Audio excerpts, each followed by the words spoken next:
There are topics where people would like to know, well, what do I have to believe as a Catholic? What is certain about a topic as far as the Catholic faith goes? And one of those is demons. We get a lot of questions about demons. There's actually a lot of internet conversation about demons among Catholics, a lot of which is poorly informed. Yes, that's right. And so that's why we get this situation where there's a lot of conversation, but do people actually know the basics of what the church teaches on topics? So, and then we're going to take this segment, the bottom line, and we'll make it available on social media to help people who might need the basic Catholic teaching. Jimmy, so thank you very much for taking the time to talk with me about demons before we go this afternoon. The first thing I would like to ask you. I would say you used two different concepts at the beginning of this segment. One of them was, what does the church teach? And the other is, what is certain? And I would take what is certain to mean what's infallible, and not all church teaching is infallible. That's a good point. So I will tell you what the church teaches. I'll also tell you if something's infallible, and I'll tell you what my opinion is on matters the church does not have a teaching on, but are subject to opinion. Very good. Very good. Well, is this a permitted opinion? Could I just say, because I do think lots of people in the modern world do say, look, all this New Testament particularly talk about demons is really, you can interpret it metaphorically. That we're talking about human evil, the tendency towards evil and selfishness and all that. So can I, as a Catholic, hold the view that really demons are metaphors? Well, the Christian church has always held that they are not metaphors, that they are intelligent creatures of God. They are different than we are in that they don't natively have physical bodies the way we do, although it's been held very commonly as a matter of theological opinion that they can assume, like angels, can assume temporary physical bodies. These are sometimes called aerial bodies. The idea was that they would condense them out of air and then the air would dissipate when they were done using it. That's not church teaching. Like I said, that was theological speculation. But the church has always understood that they are not metaphors, but are other creatures of God that are different than us. There by the early 20th century and the mid 20th century, there was a period of doctrinal confusion, particularly after Vatican II, and there were some individuals who were promoting this metaphor idea.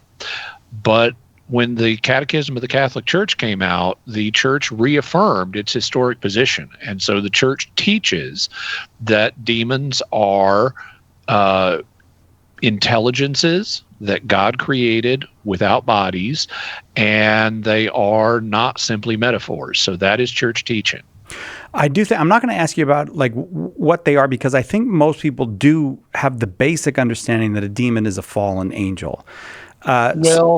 There's actually some interesting discussion there in biblical circles, because it depends on how you use the word angel, and it depends on what value you give to various Second Temple Jewish sources.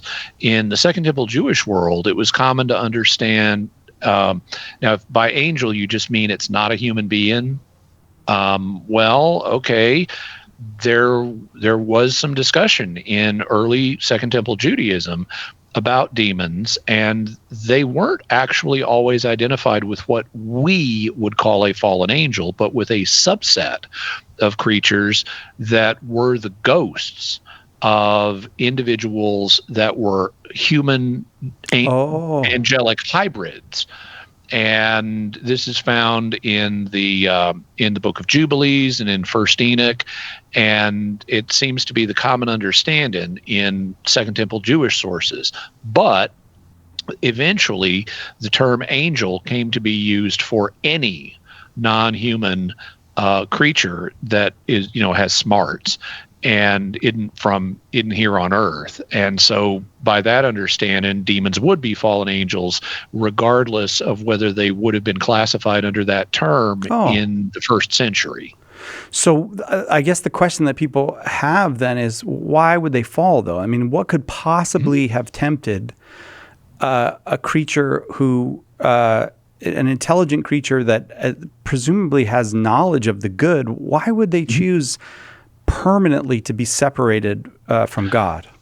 Well, let me ask you a question, Kellett. Why would you choose to be permanently separated from God? I do. Is there any reason good enough to justify that? No, there's not a good enough reason, but there are reasons I can see, I guess, where you could choose something lower and just say, I want power, or I want money, or I want, pleasure, or well, we're in a similar situation with the demons. Okay. Ultimately, there is no good reason. There's nothing sufficient to justify turning your back on God, and so sin makes you stupid. And the demons did something stupid. Even though they're otherwise very smart, they could still do stupid things. Just like King Solomon. He was very smart, but he did stupid things. In terms of what specifically was it that the demons fell over, we don't know, because we're not told in Scripture. And that's led both Jews and Christians to speculate on what it would have been. One early speculation is that it involved mankind, that according to a Second Temple work known as The Life of Adam and Eve, the reason the devil fell was because God created man in his image. So God is the image of man. Man is the image of God. And what do you do with the image of a God? You reverence it. I mean, that's what they did in the ancient world. They made images of God, and then they would reverence them. Well, okay, in the book of The Life of Adam and Eve, that's the explanation. God makes man in his image.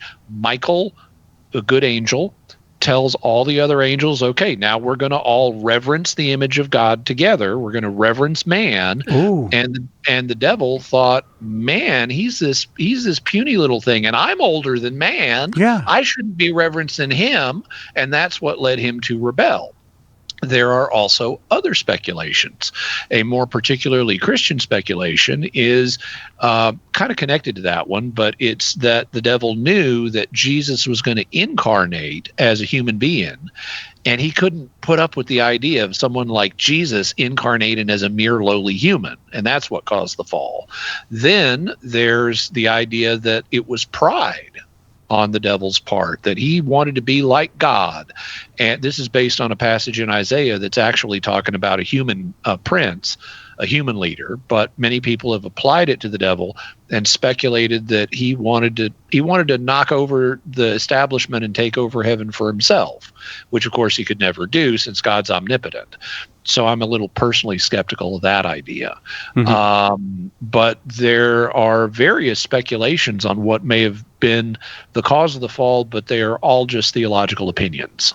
All right, so then the practical question I'll end with then. How do I avoid these demons and stay out of their evil clutches? Well, you could try wearing a special, a hazmat suit. Yes, I'm willing. If it'll keep them away. Failing that, I would pray to St. Michael the Archangel and say the St. Michael prayer and entrust yourself to God and not really think about him too much. All right, Jimmy, thanks for giving us the bottom line on demons. As always, things that surprise me in what you have to say, and very, very helpful. Thank you. My pleasure.